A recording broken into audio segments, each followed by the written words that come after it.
When it comes to investing, retirement, taxes, healthcare, and estate planning, the decisions you make today can greatly affect the quality of life for you and your loved ones tomorrow. What you need is straight and unbiased information on the most important issues you'll face when planning for your retirement and financial future. Good news, you found Premier Retirement Radio with Jeff Fogan. Jeff is the founder of Premier Retirement Planning and Wealth Management, and he's been guiding people financially and into retirement for 30 years. So get ready for an hour of the most comprehensive financial information on the radio. Premier Retirement with Jeff Fogan. And now here's Jeff Fogan and Jeff Shade. Thank you so much. Welcome to Premier Retirement with Jeff Fogan, the radio show that gives you the straight talk and honest answers you need to help you reach your wealth management and retirement goals through smart investing and careful planning. On today's show, we're going to be discussing the investment philosophy here at Premier Retirement. Also, we'll talk about your financial quarterback calling all the plays for you. We'll answer listener questions, and then finally, estate taxes, the silent wealth assassin. My name's Jeff Shade, and as always, I'm just here to ask the questions with the words of wisdom and solid advice. They come from the other Jeffness radio program. Of course, it's Jeff Fogan, founder and president of Premier Retirement Planning and Wealth Management. Hey, Jeff, how you doing today? I'm doing awesome. How are you doing? I'm doing fantastic. Thank you. Hope everybody else is having a great weekend. Certainly do appreciate you joining us each and every week here for Premier Retirement on KNST. Jeff, let's talk about our first topic here, and that is investment philosophy. Why is it so important, do you think, for someone to understand their financial advisor's investment philosophy? Well, money's a pretty important thing. I think life's too short to be miserable and worried and sick about your money. Many people have different expectations for their money. Some people want their money to work hard, never to touch it, and let it grow forever so it can be a big legacy. Other people want to protect the money so it can be an income stream and protect them through retirement, and less interested in the legacy or who's going to get what's left. Some people want to spend every last dime. Some people just don't like market risk or the belly aches they get from watching the markets go up or their accounts change in values tens of thousands of dollars every month, up or down, especially down. But everybody's got kind of a different gut feel about what is important to them or what makes them comfortable. And I think when it comes to money, you ought to do something that you're comfortable with. And when you're working, it's probably comfortable to have a nice paycheck, have a solid job, know that your job security is pretty well intact, and you can throw as much money as you can into 401ks and be aggressive and grow that money. And over time, things don't matter if they go up or down. And just about any Wall Street type broker would be fine, especially if they're into the long-term plan that doesn't worry about risk, the set it and forget it mode. Most of the people we deal with are getting ready to retire and retired. They've already accumulated wealth and they are now looking to preserve it. So, maybe their philosophies have changed. Maybe their ideals have changed. And the same thing that got them to a place where they could retire, where they have accumulated a certain amount of wealth that they can rely on or they can feel comfortable with. The biggest thing now is to not lose it. Yet there's companies that even call themselves fiduciaries and say, well, we build long-term plans for our clients. Well, long-term plans don't really go along with income plans. And some of them really talk negative about annuities and say, why getting lifetime income out of annuity is too good to be true. Well, it isn't. That's exactly what annuity is. That's what it does. They're just trying to get you to be a sucker and leave all your money at risk so they can continue to milk you for fees for the rest of your life. That's what you want, that's fine, but don't expect to be using that money, especially in a down market. You have to be very well-heeled when it comes to pensions and other income sources if that's going to be your financial plan going forward, if you're not getting an income from a job or from other sources that you can live on and then some. So most people that I meet, even the mass affluent people in our predominant clientele, people that do have a sizable amount of savings, but don't have that six-figure job anymore, want to continue to live on that six figures and don't want to worry about the next market crash ruining their future or making them have to go back to work. And so, I think more than anything, we're kind of a self-preservation first financial advisor. We like to use all the tools in the bag that are built for that. We don't believe that just because the stock market and aggressive investing got you there isn't what's going to get you through retirement. Just because it gets you to retirement doesn't mean it's going to be the same strategy that gets you through. Your income picture is turned 180 degrees upside down, turned it upside down on its head. I mean, think about it. You had income, you spent less than you made, you were able to save. Now you have income, but it's less than you need. And so now you have to pull out from your savings. Stock market and volatility don't match with that kind of a philosophy. And we acknowledge that. We do the math to support our theories, and our experience has proven that you're better off by not losing than chasing gains and getting hit upside the head every once in a while with a market crash. We had 2 market crashes in less than a decade between 2000 and 2010. Starting in 2000, It looked like we were going to turn a corner, and then we had 9/11 and kept that bear market going for about 3 years. Took 7 years for the market took 7 years from its start of its downtrend to finally, get back to where it was before in 2007. And then just right before 2008, started getting soft again. And then we had that banking crisis that crashed the market again. I mean, if you had just retired prior to that, or just in that range of years, and you tried to take income, even according to the 4% rule that Wall Street seems to think is okay, even though the stock market averages 10%, even though bond market is averaged similar to where it is today, the 4, 5, 6 range, you couldn't count on that going forward. And people that did count on that had to adjust their lifestyle significantly if they didn't have millions and millions of extra dollars sitting around. I've shared the story of Norm several times, a guy that retired with $1 million in 2000, went along with that 4% rule. There's a broker said, don't worry about it, you'll be fine. And turned out he wasn't fine. 10 years later, he had $250,000 out of the million and was still working a second part-time job to make it through retirement and didn't make it because of volatility.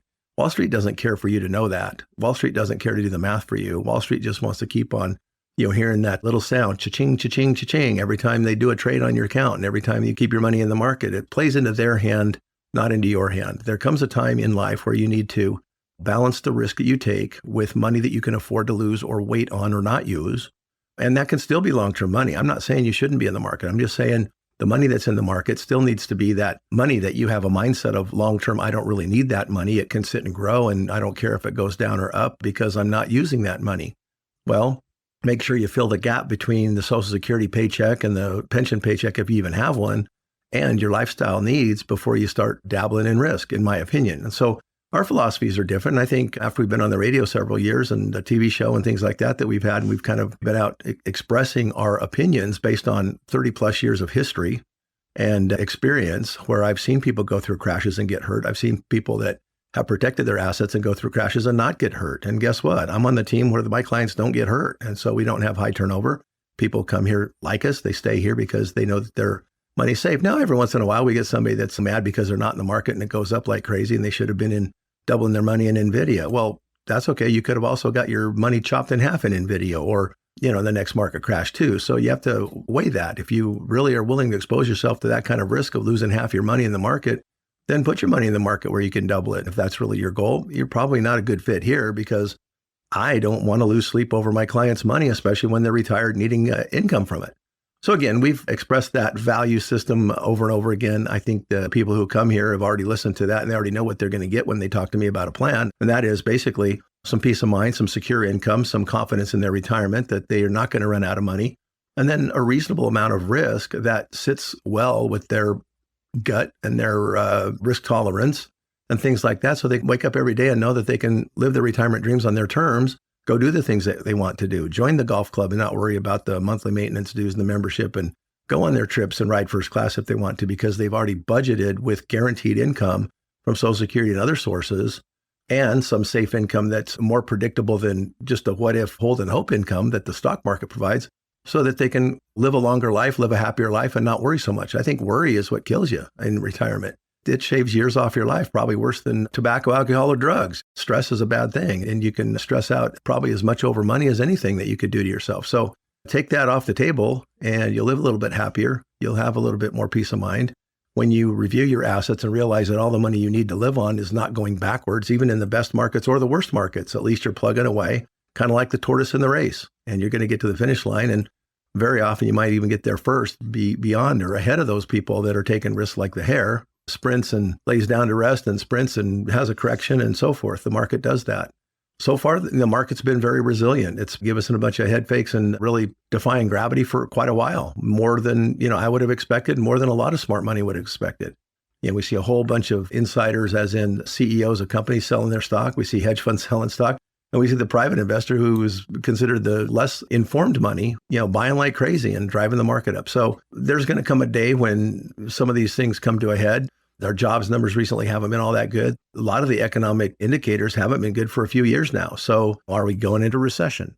Is it going to affect the market? Is it going to affect your investments? Are you prepared for that? We like to be prepared for that years before those things happen. Not like, oh my gosh, we timed it bad. We missed so much upside before the recession came. But at least you were protected when the recession came. You didn't make all the upside and give it all back and then some because of the recession. But You were flying high when things were going great in the market, even though the fundamentals didn't support it, even though logic didn't support it, even though it's overvalued based on any historical metric that you use to examine it, and somehow you got lucky. Well, we're still getting lucky. I mean, our growth fund's beating the market. Our growth fund's doing extremely well. I looked at just, a market report just recently, and most of the guys that hang with the market, I'm not going to say numbers, I probably shouldn't because we can't guarantee future results based on past results. But the fact is, on the money that we manage aggressively, we can still manage well. We don't have to be no risk, no growth on all of it.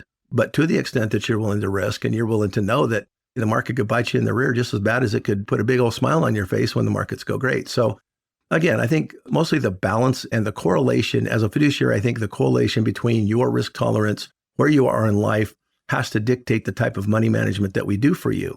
It's not just about how much stocks and bonds we have. It's not just about making a cookie cutter plan and say, yeah, we do long-term plans for all of our clients. We're fiduciaries. We always keep our client's best interest in mind.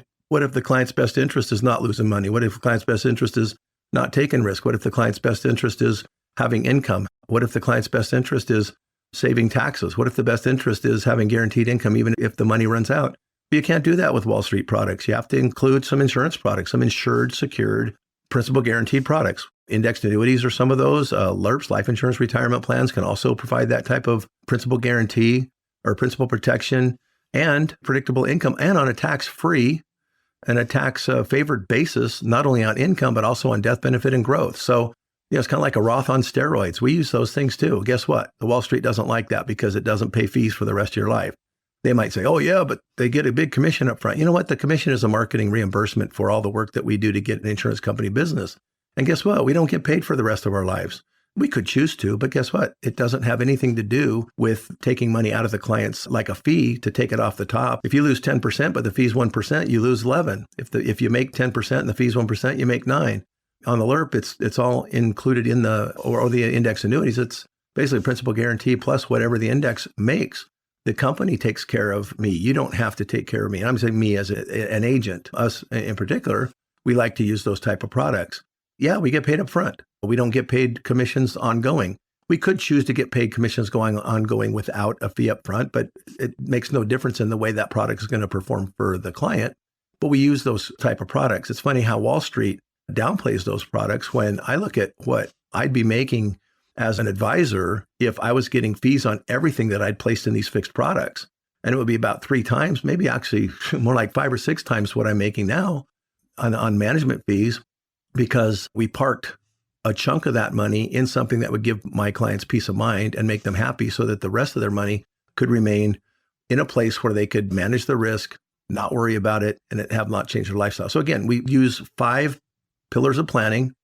We take care of the investments to the extent that you can expose yourself to risk. We make sure they provide the income that you need in retirement. We provide tax planning services. We have 2 CPAs that are on staff. My son is a CPA that does planning and does plans. We have another CPA that does tax returns and coordinates with us. We do have a very good knowledge about the tax ramifications of different investments and when to buy, when to sell, and how to utilize them to pay less taxes over the course of your lifetime than you would pay if you didn't do a plan like we provide. And we can show you the math on that, period. Now, most brokers and advisors disclaim tax planning. Oh, we don't give any tax or legal advice or anything like that. And we do give legal advice from the standpoint, not legal advice because we're attorneys, but we give you advice that says, if you don't want to go through probate, you can get a trust. Is that legal advice? Some people disclaim and say, oh, that's legal advice. You can't. Baloney. I can tell you if your account's going to go through probate or not based on the way you have it set up, and we can set it up the correct way. And if you need a trust, we'll help you set one up. I'm a certified estate planner. We work with attorneys and doc preparers that can do those documents for you. We also make sure that the second biggest expense behind taxes in retirement is long-term care.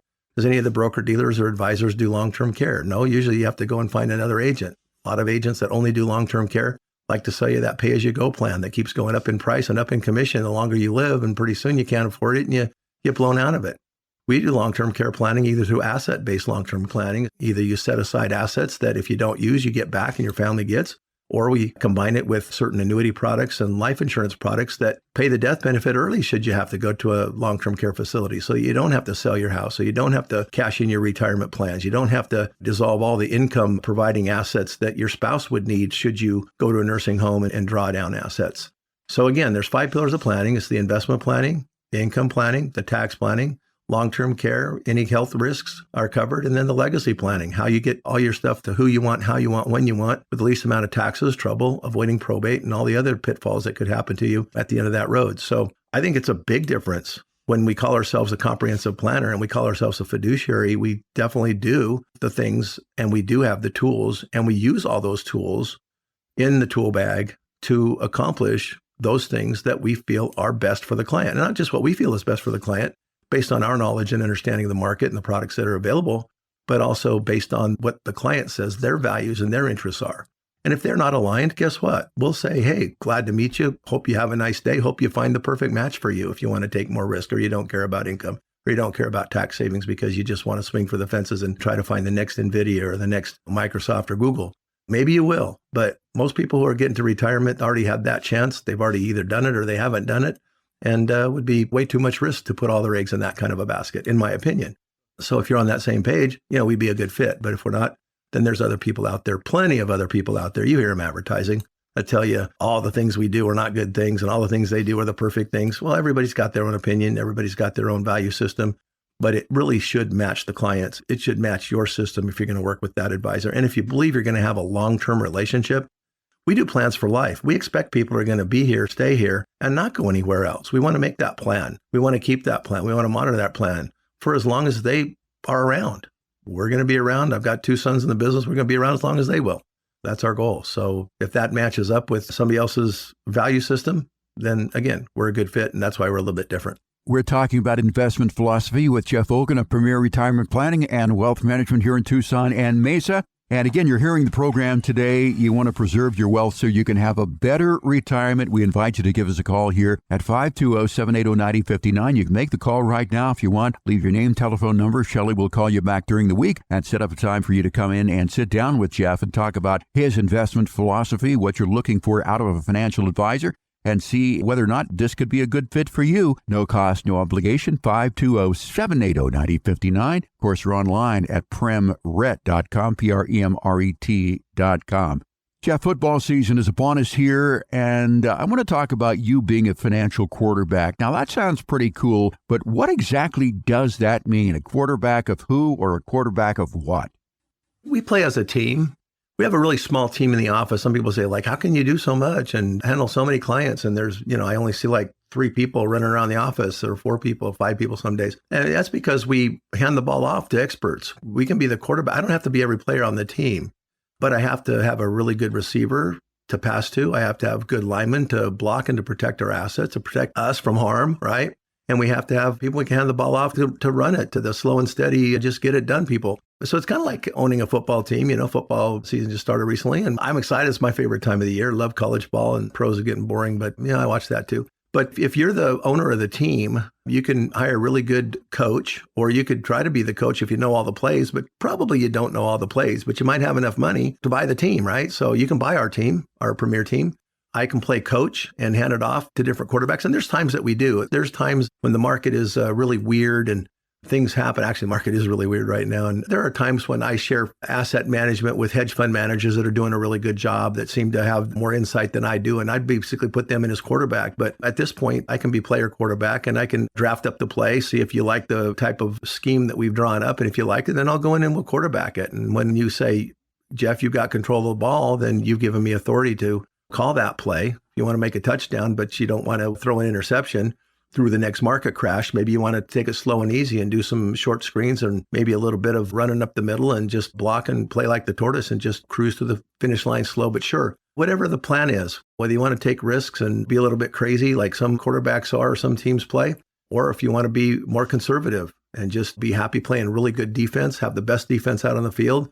And then we don't have to score a lot of runs. We just have to keep moving the ball and score a few times. We have to score enough to keep you ahead of the other team, basically keep you ahead of the defense. If that's your scheme and your plan, then we hand the ball off. We basically let other people manage it. We have annuity companies that have really good products that play the game a certain way. They have certain talents, and we would go to the draft and we say, hey, we want that product. We want that guy. We want that guy on our team. So we might go to Nationwide, or might go to American Life or AIG or whoever. There's tons of companies out there. I'm just throwing names out there. There's tons of them. Say, hey, what kind of a product? What's your talent? What can you do? You can run. You never go backwards. You always fall forward. That's good. Okay, we like that kind of a player on our team. So we draft that player and we put him on our team. When it's time to hand the ball off to that team, then we do that to the extent that you want to. But again, you get to basically be behind the scenes. You get to own the team. You get to approve the game plan. And then you basically let us implement it for you and hand the ball off. But we don't have to do everything. We don't have to be good at everything. We just have to know who the best of everything is, put them on our team and hand the ball off to that player, product, or service or asset manager if need be. And some quarterbacks in the league are great at passing and throwing and handing the ball off, but they can also get out and run. I mean, shoot, maybe it's time that we do a few runs and I keep the ball and do some of the management. It just depends on the times. It depends on the play. It depends on what the defense looks like, what the market looks like, whether it's overvalued, whether there's really earnings, whether the economy looks like it's going into recession, whether the jobs numbers are okay, whether unemployment looks like it's still in check and not getting worse. All these different things would indicate how we can play our offense. It kind of depends on what the defense looks like. If the defense looks strong, we have to be more conservative. If the defense looks weak and it looks like it's all full guns a-blazing, then we're going to take some risk and we're going to move towards the finish line a little faster. So I guess that would be about the best analogy I can come up with football at this point. But you don't have to go on and run all the plays. You don't have to be the quarterback. Most owners of teams don't. They can't play the game. That's why they own the team. Most people who have done jobs at Raytheon or at the hospital or as a surgeon or lawyer haven't really had time to be market gurus or look at markets. They don't analyze thousands of different income products that are out there in the market, but that's what we do because we don't know how to do surgery. We don't know how to do law in court. We don't know how to build missiles at Raytheon. We don't know how to do those things, but we do know the part we're good at. And if you're in a place where you can hire our services, then you can hand the ball off and let us run the game.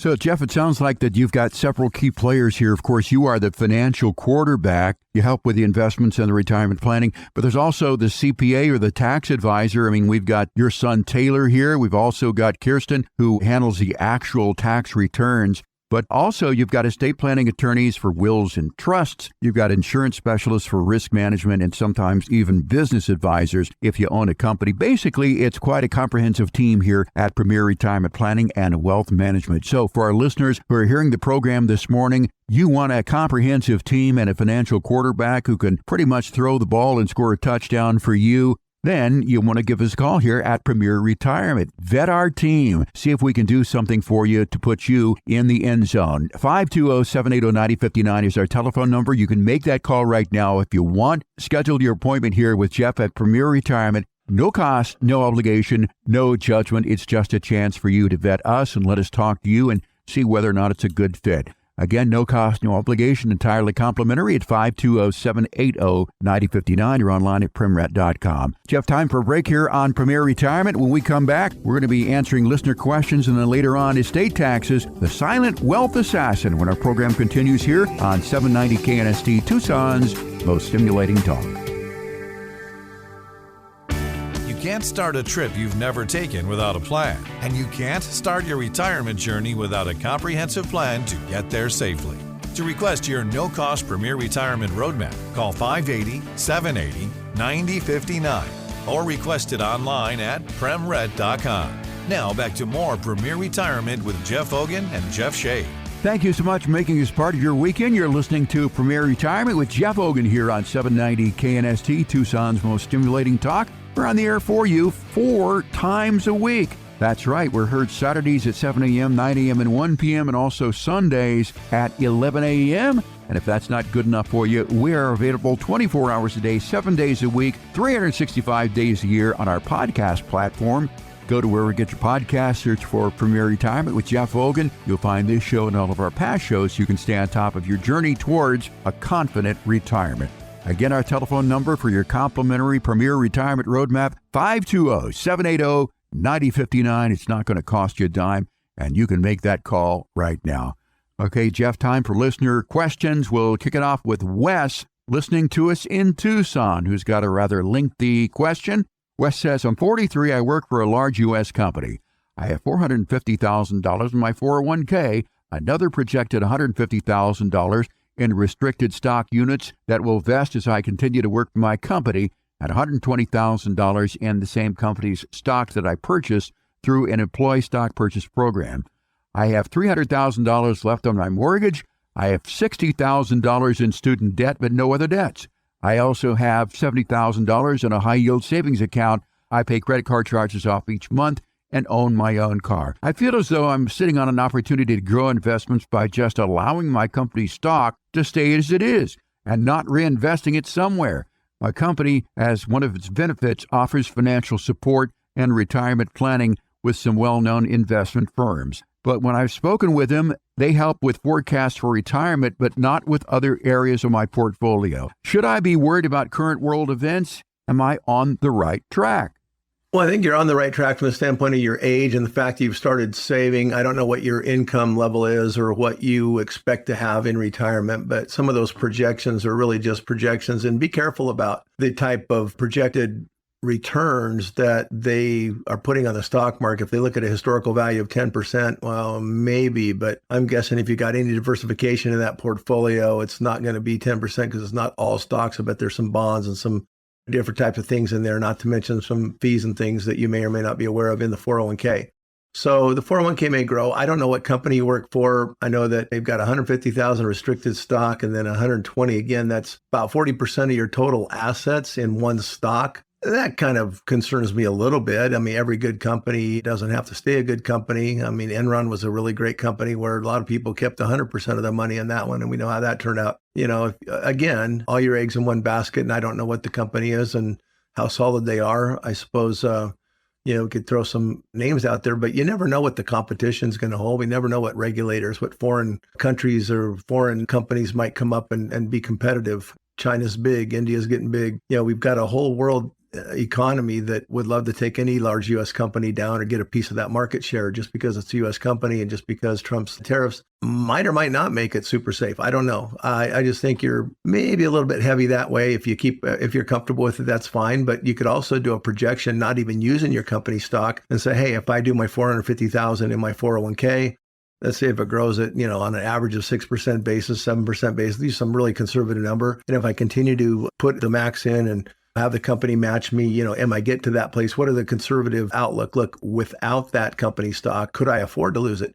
And if that's the case, then keep it if you think it's a great buy. Or every time maybe you keep it at 250,000 total, and then you just take the profits off every time it grows, or every time you get some stock vest, maybe you move it and you buy something different with it. Some maybe S&P 500, some of the big seven or something else that you feel confident in. Or you have a firm like ours, manage it in a diversified portfolio and try to take some risk off the table. Or you try to look at what would happen if you took some of that money and put it in LIRP, life insurance retirement plans, and got some tax-free income for the future. That's one of those things that I'm sure your company's big name financial advisors aren't talking about is anything that has to do with guaranteed income, insurance, tax savings, or anything else. They're just going to look at a stock bond portfolio and assume that it's going to do the same as it's done over the last several years. Now, bonds might actually be in a great position to start going up again if interest rates go down and the bonds actually become in favor because there's a recession and stocks start crashing. Their bonds might actually become more in favor. They might not, though. I mean, the economy's good enough and there's enough rich people, enough fake money running around that's been buying stocks. Maybe the market won't crash. Maybe the interest rates on the 10 and 20 and 30-year bond aren't going to come down much, or the interest rates aren't going to come down much, meaning the bonds will continue to go down in value, not up in value.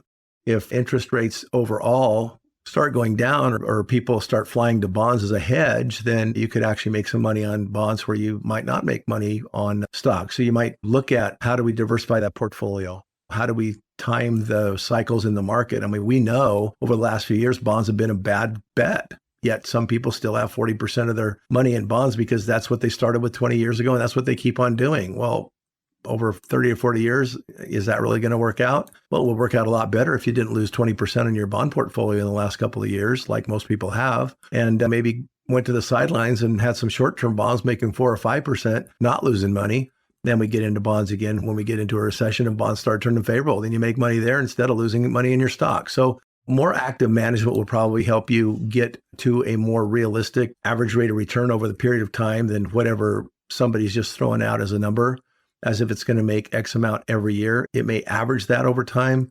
But again, you do have 20 years probably. If you're looking at retiring in your 60s, you're probably not in a high risk situation based on the 450 and the 401k if it's diversified. I think as long as you keep on putting in there actively, you'll probably be okay. If you have excess money, you ought to look at alternatives that aren't in your 401k, like the LIRP, like even some long-term investments in annuities that you could have a 20% guaranteed growth rate and know exactly what the pension is that you're going to buy for income in retirement. If you put $10,000 or $20,000 a year away in something like that, what would it generate? Would it generate another $20,000 or $30,000 a year for the rest of your life in retirement? Maybe so, maybe even more than that. Maybe we can get more than that and have it be tax-free income. Is there any guarantee that the stock market is going to do that? No, there isn't. Is there any guarantee that your company stock is going to continue to grow, or will it top out? Maybe it's a growth stock now, but it might get a little top heavy and be kind of stagnant, just kind of float along and just be okay for the next 20 or 30 years. Might be time to go get the next up and comer with your risk money, with your long-term growth money.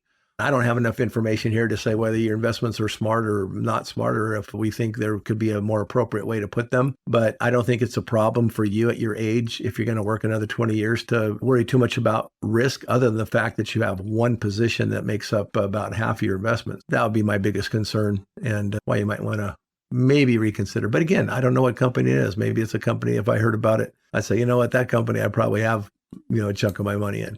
The other thing is, if you didn't add any money to it and you said, well, that's all I'm going to put in, I'm just going to let this thing ride because I've got a bunch in there, and maybe just keep dollar cost averaging in the market on the other, then you continue to grow the rest of your assets in a more diversified manner. And by the time you're retired, it might not look like half your money's in one company stock. It might be a little bit less. It might even be more if it does well. But again, I think it's always smart to take profits off the table every time you get a significant chunk ahead of the game. You never get hurt taking profits, but you very often get hurt being greedy and waiting for the market to either come back to its old high or to get higher, or think just because it went up and you made 100% on your money, it's going to make another 100 before you get out. I mean, it may or may not. The fact is you could take money off the table, let the profits ride, and then you never really get hurt, when it comes to the bottom line that way. Wes, that's a good question. Thanks for listening to us in Tucson. And again, if you're not having these conversations with a junior account executive or financial advisor at your firm, give us a call here at Premier Retirement. We'd love to sit down and talk to you. 520-780-9059, Wes. And again, we'll send you out Jeff's book, Retirement: The Road Ahead. Okay, next question, Jeff, is Ellen in Green Valley. Ellen says, a family friend has extensive real estate holdings owned jointly with her husband of 30 years. They're joint tenants with a right of survivorship. Both have children from previous marriages. My friend is trying to figure out how to ensure that her children get her share of the estate should she die first. He's open to a trust, but her husband wants to be the administrator of their trust, which I understand could later be changed. Do you have any advice to share with her? You've got some valid concerns. And, if your husband is adamant about being the trust, I don't want to create any distrust here, but obviously a trust is called a trust for that reason. You have to trust that the trustee, it's not really called administrator in a trust. That's what it's called in a will when you work with the court. But understanding what your intention is and what your meaning is who wants to administer the trust? Well, if your husband wants to administer the trust, then, because it's out of court and there is nobody looking over his shoulder, who's to say that it really will get to your kids?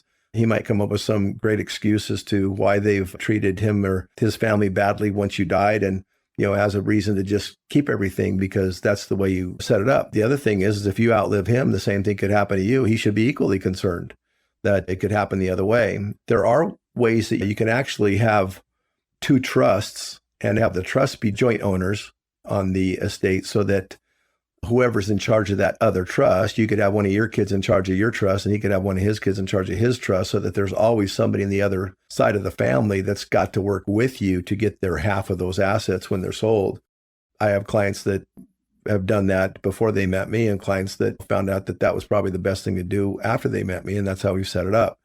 There is a thing called the beneficiary deed that you could do, where you could just list all the kids on as beneficiaries, your joint tenants. If these are in a state where beneficiary deeds are available, if it's Arizona assets, then it's fine. You can do that. There's about 10 or 12 other states that allow beneficiary deeds, and it would list all the beneficiaries on that deed, so that if there was ever a sale or transfer, everybody on that deed as a beneficiary would have to sign off or collect their piece of the action or their share before any assets would be distributed. And they would all have to sign off if both parents were deceased. Now, there is also the argument that if you're a survivor, then that survivor could actually do a new beneficiary deed and cut the other children off. That's very possible as well. So again, you have to go into these kind of things knowing what you can trust. And sometimes after somebody's dead, things change and you find out that they weren't as trustworthy as you had hoped. And it may not be, and I'm not trying to indict anybody by being dishonest. It's just conditions change where you think you're justified in maybe doing different things. So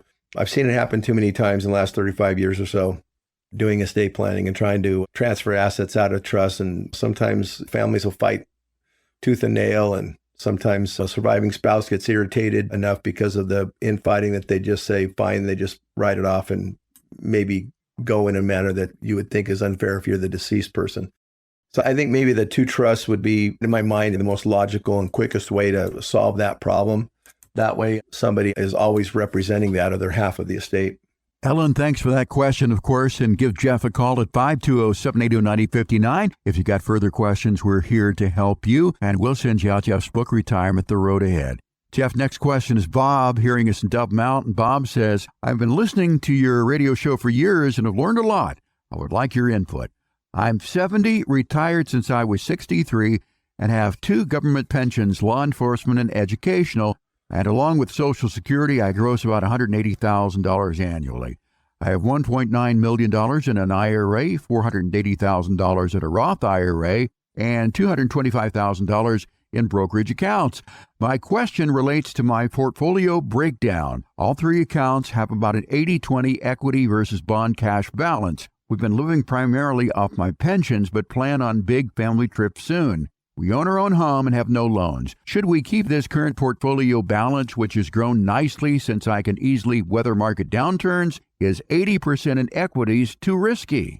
Well, I'm not really worried about your risk because you're living on the 180 annually, and that's not a problem. You've got your peace of mind. I mean, you're going to live a long time just not even thinking about the rest of your money, except in a few years, you're going to have to start thinking about that IRA money because a lot of this has not been taxed, and you've got a boatload of problem coming ahead your way. You've got 480 in a Roth, which is great, 225 in a brokerage account, which if it does well, you're going to pay taxes on the interest and dividends that generates or any trading gains. So that's probably putting you around maybe 190 to 200,000 annually, probably 150-ish taxable, I would guess. Now, you can be in the 24% DAX bracket and have taxable income of around $400,000. So you're underutilizing your tax bracket right now. What I mean by that is that $2 million plus that you have in your IRA, if it continues to grow, is going to continue to generate another 30, 40, 50, 60, 70. Actually, it's going to start around $80,000 in required minimum distributions in a few years if it doesn't grow. And after that, it's going to continue to get higher and higher. Pretty soon, you're going to have to pull out $100,000 or $200,000 out of that IRA. When the Trump tax cuts go away, and I think they will with any future administration because they want to raise taxes in order to pay off the deficit, and they think that's the simple way to do math. It's not a economically friendly way to do it, but it's simple math from the way the politicians see it. So I don't think those tax cuts can remain intact more than a few more years, probably maybe just a few more years after Trump leaves office, if even that long. But you got a problem coming. The biggest thing I would do, just looking at your situation, is not worry about the risk. Honestly, I don't even know why you have 20% in bonds. They're dogs right now. I mean, they might come back a little bit. I think getting bonds later, I'd be 80% stocks, 20% in anything gold or precious metals related, probably more likely. I don't have a problem with you at all being super aggressive because over the long haul, it looks like, if you're 70, you're going to live another 20 years, you're probably going to ride the waves out. You don't care about it. You said you didn't. And you're probably just going to leave those assets to your heirs. If you end up losing money in the IRA, it's really comes up like a tax deduction. And if you make money, well, then you pay more taxes, but you made more money. Well, why don't you convert more and more to that Roth IRA that you never have to worry about taxes in, and maybe even convert some of that Roth IRA into something that's guaranteed, that's got growth guarantee, that'll never go backwards because you've already paid tax on that $480,000. Maybe put that in something that's more slow and steady. You can be aggressive with some of it too, but if you ever needed some tax-free income, you'd want to take it out of an account that didn't go down and out of an account that didn't cause you a tax headache if you had to pull a big chunk out for whatever reason. I think going on trips are great. It sounds to me like you have enough in your brokerage account and bank account, probably do just fine taking it out of there. But the thing I see looming at me right now is this big tax problem you're going to have in a few years. And you can make it a lot easier on you by letting yourself get kicked in the head a few times for the next 4 or 5 years, move all that money over the next 4 or 5 years to a Roth, then end up having $2.5 million in Roth money.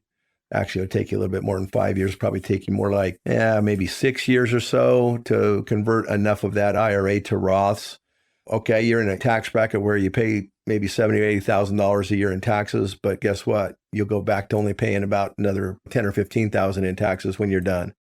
And any asset you need, anytime you need to get assets, you can get out tax-free from the Roth. So that would be what I would look at. Do a little math comparison and see what it means to pay taxes on those assets as you go in the beginning, rather than paying taxes on those assets, or just paying taxes for the next few years instead of pay in the beginning, rather than pay taxes as you go and have your tax bill get higher and higher the older you get. Bob, we appreciate you listening to us in Dove Mountain. And once again, you can give Jeff a call at 520-780-9059 to have a further conversation and answer any and all questions that you might have. Again, you're listening to Premier Retirement with Jeff Hogan. Our phone number, 520-780-9059. If you're looking for someone who really puts preserving your assets at the top of the list here, and you're trying to create income so that you can count on it without running out of money, maybe reduce taxes, and you want your Premier Retirement Roadmap, which will illustrate how all these can happen, again, you can give us a call here and request that at 520-780-9059. No cost, no obligation, no judgment. You can also find us online at premret.com, PREMRET.com. Jeff, let's move on to our last subject here. Estate taxes, the silent wealth assassin. Why are they called the silent wealth assassin, Jeff? Well, because sometimes people amass these huge estates and realize when they die, they've got to get half of it to their heirs. We had a case where a person had invested in some of the big seven stocks back in the day when IRAs first came available, and they were buying them as penny stocks, and now they're worth hundreds of dollars, split several times. And one person I'm thinking of had an IRA with some of these stocks in it that was over $25 million. I mean, just bought it early, held it forever.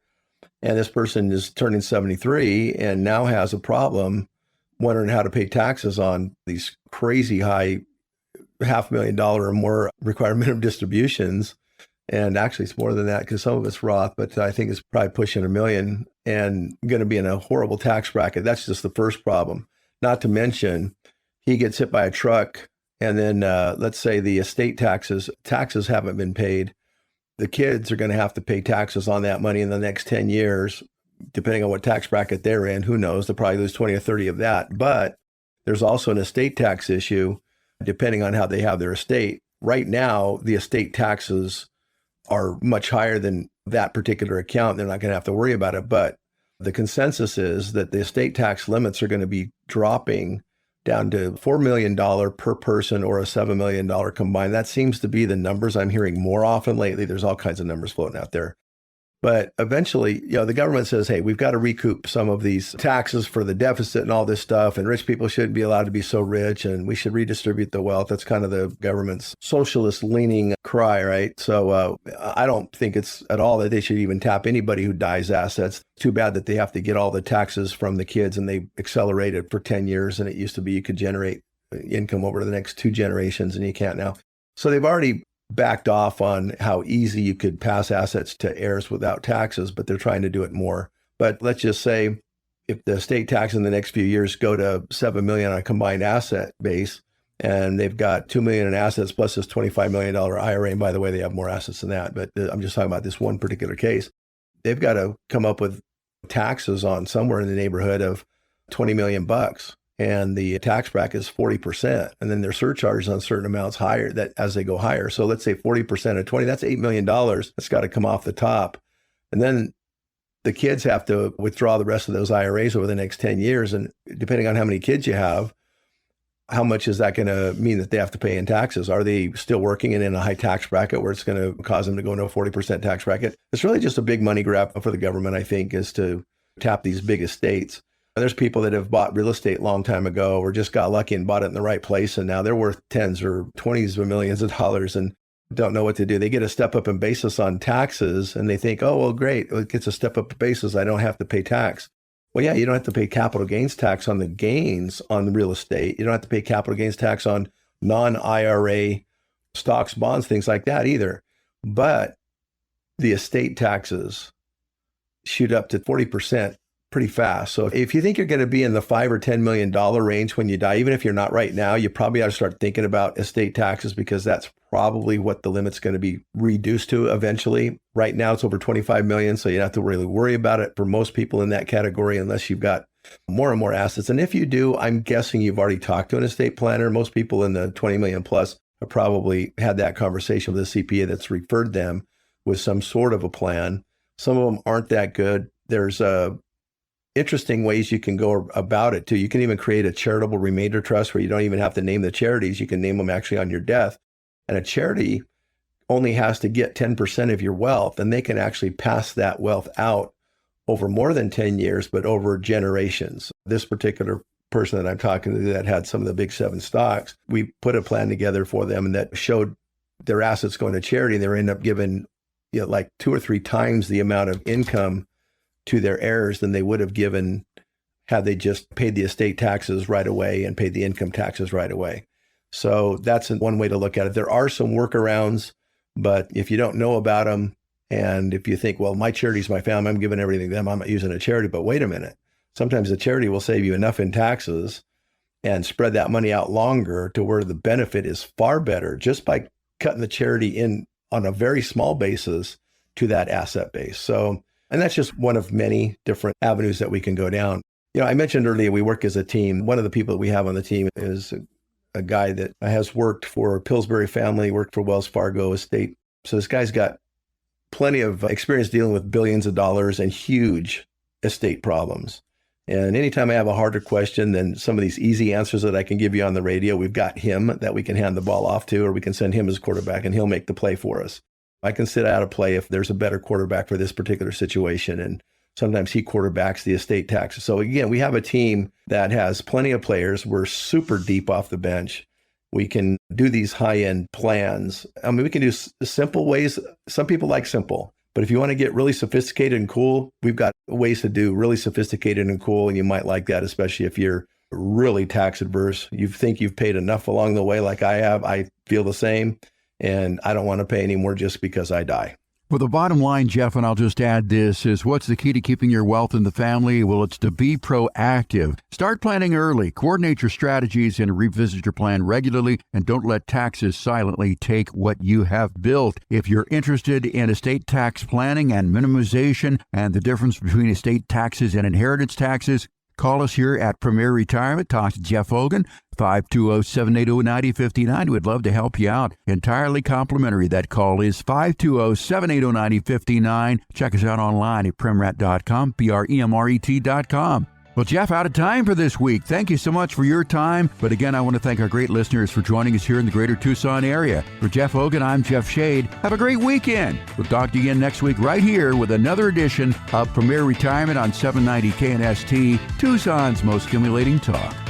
Investment advisory services provided through Premier Wealth Advisors, LLC, an Arizona state registered investment advisor. Securities transactions are placed through TD Ameritrade. Insurance and annuity products are offered through Premier Advantage Inc., DBA Premier Retirement Planning and Wealth Management. Investing involves risk, including the potential loss of principal. Any reference to protection, safety, or lifetime income generally refer to fixed insurance products. Insurance guarantees are backed by the financial strength and claims paying abilities of the insurance carrier. The show is intended for informational purposes only and is not to be construed as advice or recommendations. Due to show format, accuracy and completeness cannot be guaranteed. Premier Retirement and its representatives do not provide legal or tax advice and may only conduct business with residents of states and jurisdictions where they're properly registered.